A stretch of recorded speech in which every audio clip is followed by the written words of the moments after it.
10 सालों में Arvind Kejriwal and company ने दिल्ली में थोक के भाव में घोटाले किए। यही वजह है कि अब ईडी ने भी थोक में आम आदमी पार्टी के नेताओं के खिलाफ मामले दर्ज किए हैं। ईडी ने एक साथ 3 मामलों में करीब 6000 करोड़ के घोटाले का मामला दर्ज कर अरविंद केजरीवाल को चौतरफा घेर लिया। अब सवाल यह है कि केजरीवाल की सरकार वाकई आम आदमी की सरकार थी या फिर भ्रष्टाचार के आम ठेकेदारों का गिरोह। ईडी ने 3 बड़े घोटालों की जांच की शुरुआत कर दी है। अस्पताल निर्माण घोटाला, शेल्टर होम घोटाला और सीसीटीवी घोटाला, तीनों ही मामलों में करोड़ों रुपए का गबन, नियमों की धज्जियां और सत्ता का दुरुपयोग सामने आ रहा है। इतना सब होने के बावजूद अरविंद केजरीवाल और उनकी टीम वही पुराना राग अलाप रही है। हम पर राजनीति बदले की कार्रवाई हो रही है। अगर यही रट लगाने से भ्रष्टाचार मिट जाता तो शायद देश की आधी जेलें खाली हो चुकी होती। अस्पताल निर्माण घोटाला तो मानो स्वास्थ्य के नाम पर राजनीति का सबसे क्रूर मजाक बन गया है। 2018-19 में दिल्ली सरकार ने 24 आईसीयू अस्पतालों को 6 महीने में बनाने का वादा किया था। 800 करोड़ रुपए खर्च हो गए, लेकिन आधे से भी कम काम हुआ।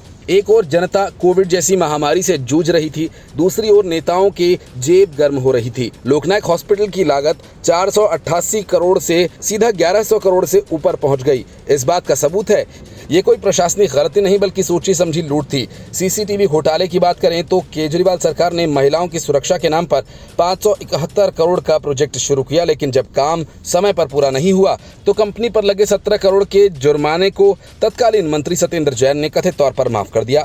और फाइलों में मिली 7 करोड़ की रिश्वत ये कोई फिल्मी स्क्रिप्ट नहीं बल्कि केजरीवाल एंड कंपनी के कारनामों की हरकत है। शेल्टर होम घोटाला कोरोना के दौरान हुआ। कथित 250 करोड़ रुपए का फर्जीवाड़ा तो मानवीय संवेदना पर सीधा प्रहार है। जब दिल्ली की गरीब जनता को शेल्टर की सबसे ज्यादा जरूरत थी तब फर्जी एफडीआर के जरिए पैसा डकारा गया। फर्जी कर्मचारियों को वेतन दिखाकर नेताओं ने कमीशन खाया।